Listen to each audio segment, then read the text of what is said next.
নমস্কার, আমরা আজকে চলে এসেছি দক্ষিণেশ্বরে। এখান থেকেই খুব সুন্দর স্কাই ওয়াকের ভিউ পাওয়া যাচ্ছে। আশা করছি তোমরা সেটা দেখতেই পাচ্ছ। এটা আমাদের বাইরে প্রথম ভ্লগ, তো সবটা তোমাদের সাথে শেয়ার করে নেব একে একে। আমরা এখন স্কাই ওয়াকের ওপর দাঁড়িয়ে আছি, যেটা অবশ্যই কলকাতার অন্যতম আকর্ষণ। চলো তবে তোমাদেরকে দক্ষিণেশ্বরটা ঘুরিয়ে আনি। আমরা এখন স্কাই ওয়াক দিয়ে বেশ কিছুটা হেঁটে এসে মন্দির প্রাঙ্গণের ভেতরে ঢুকে গেছি।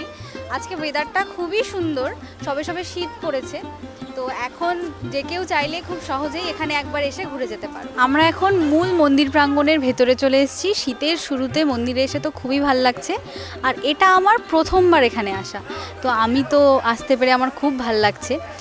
এই মন্দিরটি নির্মাণ করেন লোকমাতা রানী রাসমণি দেবী। হুগলি তথা গঙ্গা নদীর তীরে অবস্থিত এই মন্দিরে প্রত্যহ দূর দূরান্ত থেকে ভক্তরা নিজেদের মনের প্রার্থনা নিয়ে মায়ের কাছে আসেন। মা এখানে ভবতারিণী রূপে পূজিতা হন। মা খুবই জাগ্রত, তাই সবাই নিজেদের মনের বাসনা নিয়ে এখানে অবশ্যই একবার নিশ্চয়ই আসবেন।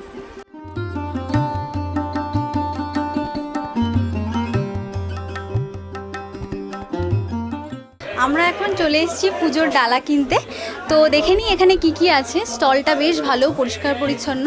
এখানে ভেতরে ঢুকেই পরপর অনেকগুলো স্টলে আছে। কাকু, আপনাদের স্টলের নাম্বারটা একটু বলে দিন। 25। আর আপনাদের এখানে কত কত রেঞ্জে পুজো যেরকম খুশি 50, 100, 200, 250, 500, 1000, 2000 যেরকম। আচ্ছা, আর এখানে তো তোমার জুতোটা রাখা ফ্রি, শুধু জুতো ফ্রি, জুতো ফ্রি। আচ্ছা ঠিক আছে, তাহলে 25 নম্বর স্টল খুঁজে তোমরা অবশ্যই চলে এসো। এখানে চারিদিকে প্রচুর স্টল, তবু আমরা এখান থেকে নিচ্ছি, তোমরা অবশ্যই এখানে আসতে পারো। এখানে আমাদের ডালাটা এখন প্রিপেয়ার করা হচ্ছে। এখানে সমস্ত কিছুই খুব গুছিয়ে দেওয়া হয়। এখানে মায়ের জন্য মিষ্টি নিয়ে যেতে চাইলেও তোমরা এখান থেকেই নিয়ে নিতে পারো। এখানে বিভিন্ন রকমের সন্দেশ সমস্ত কিছুই আছে।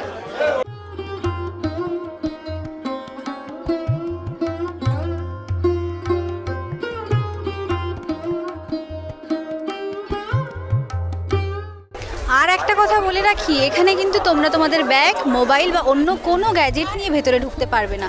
তার জন্য রয়েছে এখানে বিভিন্ন কাউন্টার, যেখানে তোমাদের স্বল্প কিছু মূল্যের বিনিময়ে ব্যাগ এবং সমস্ত কিছু জমা দিয়ে যেতে হবে। তার বদলে তোমাদেরকে টোকেন দেওয়া হবে, যেটা অবশ্যই নেওয়ার আগে মিলিয়ে নেবে যে তোমার জিনিসগুলো ঠিক আছে কিনা। এখানে ব্যাগ প্রতি 10 টাকা এবং মোবাইল প্রতি 8 টাকা। আর তোমার কাছে যদি অ্যাকশন ক্যামেরা থাকে তার জন্য কোনো চার্জ পে করতে হবে না, তবে ডিএসএলআরের জন্য এক্সট্রা চার্জ আছে। আমাদের পুজো দেওয়া হয়ে গেছে। আমরা এখন দাঁড়িয়ে আছি, দেখতে পাচ্ছ, রানী রাসমণি মন্দিরের সামনে। এখানে আসলে চারদিকটাই যেন খুব সুন্দর। আমি প্রথমবার এলাম। মন্দির প্রাঙ্গণটা এত বড়। মূল মন্দিরের চারপাশ দিয়ে আছে শিবের 12টি মন্দির, যেখানে তুমি ঘুরতে ঘুরতে দিনের 2-3 ঘন্টা তো কাটিয়েই দিতে পারবে। আর মায়ের কাছে বেশ কিছুক্ষণ বসলে তোমার মনের যত ক্লান্তি শ্রান্তি সমস্ত দূর হয়ে যাবে। মন্দিরে আমি দেখলাম 2টো লাইন রয়েছে। একটা মেন লাইন, মানে যেটা দিয়ে গেলে তুমি মায়ের সামনের দিকটা দর্শন করতে পারবে, আর একটা আছে সাইডের লাইন, মানে যেটা তুমি সাইড থেকে গিয়ে পুজোটা দিয়ে বেরিয়ে আসতে পারবে। ওটাতে সময়টা একটু কম লাগে।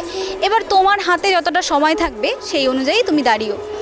আর আমি একটা কথা বলবো যে এখানে আসলে হাতে কিন্তু বেশ কিছুটা সময় নিয়ে এসো, কারণ চারদিকটা অনেকটা বড়, ঘুরে দেখতে সময় লাগবে। এবার আমরা চলে যাব পুজোর শেষে গঙ্গার ঘাটে, আর সেখান থেকে সামান্য কিছু টিফিন করতে আমরা যাব। দক্ষিণেশ্বর এসেছি আর ব্রেকফাস্ট করে যাব না, এটা তো হয় না, কারণ আমরা সকাল থেকে উপোস করে পুজো দিলাম। এইবার চলো গঙ্গার ঘাটটা ঘুরে দেখাই। এখন আমরা পুজো দেওয়ার পর দক্ষিণেশ্বর গঙ্গার ঘাটে দাঁড়িয়ে আছি।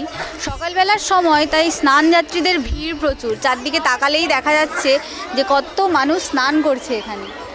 আর পুজো দেওয়ার পর এখানে গঙ্গা দর্শন না করলে তো পুজোটাই যেন অসম্পূর্ণ থেকে যায়। এখানে পুজো দেওয়ার পর আমরা যাব দক্ষিণেশ্বরের শেষ স্টেপ, মানে কিছুটা ব্রেকফাস্ট করতে। আর এরপরে ওই দূরে দেখা যাচ্ছে দক্ষিণেশ্বর ফেরিঘাট, যেখান দিয়ে আমরা খুব সহজেই দক্ষিণেশ্বর থেকে পৌঁছে যাব বেলুড় মঠ। বেলুড় মঠের টাইমিংটাও দক্ষিণেশ্বরের সাথে সেম। দক্ষিণেশ্বরের মন্দির খোলে সকালবেলা 6:30 থেকে এবং বন্ধ হয় দুপুর 12:30। আর বিকেলের টাইমিংটা হলো বিকেল 3:30 থেকে রাত্রিবেলা 8:30। হাতে সময় নিয়ে অবশ্যই এসো।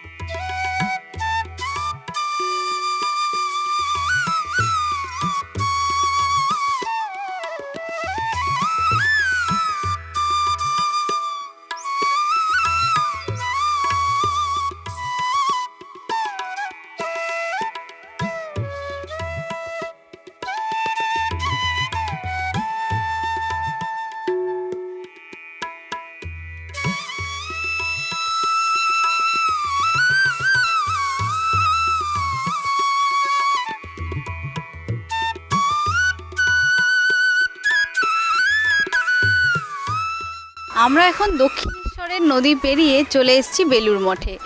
আর সত্যি কথা বলতে ফেরিঘাট থেকে বেরিয়েই যে আমরা এখানে আসতে পেরেছি এমনটা নয়, কারণ তখন অলরেডি 12টার বেশি বাজছিল, বেলুড় মঠ বন্ধ হয়ে গেছিলো।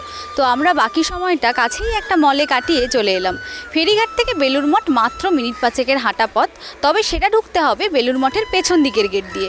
সামনের দিকের গেটটা যেটা মলের সাইডে পড়ে, মল থেকেও বেলুড় মঠ খুব বেশি দূরে নয়, মাত্র মিনিট 5-এর হাঁটা পথ। আমি এখানে প্রায় বছর 15 পরে এলাম। এখানে আসলে তো খুবই ভাল লাগে, মনটা যেন শান্ত হয়ে যায়। শীতের বিকেল, চারদিকটা এখনই বেশ অন্ধকার হয়ে আছে, তবে পরিবেশটা খুব সুন্দর, হালকা ঠান্ডা লাগছে। অবশ্যই একদিন এখানে সময় করে ঘুরে যেও।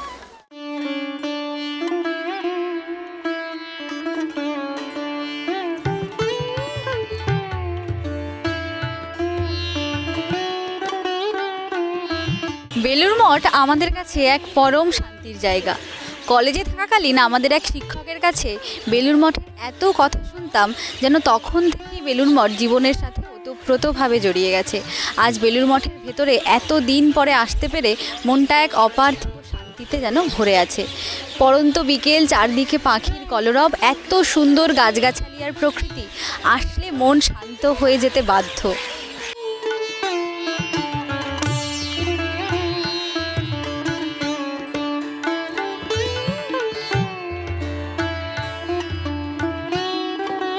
আমরা এখন বেলুড়ে গঙ্গার ঘাটে বসে আছি, একদম জল এসে পায়ে লাগছে, অসম্ভব সুন্দর একটা বিকেল।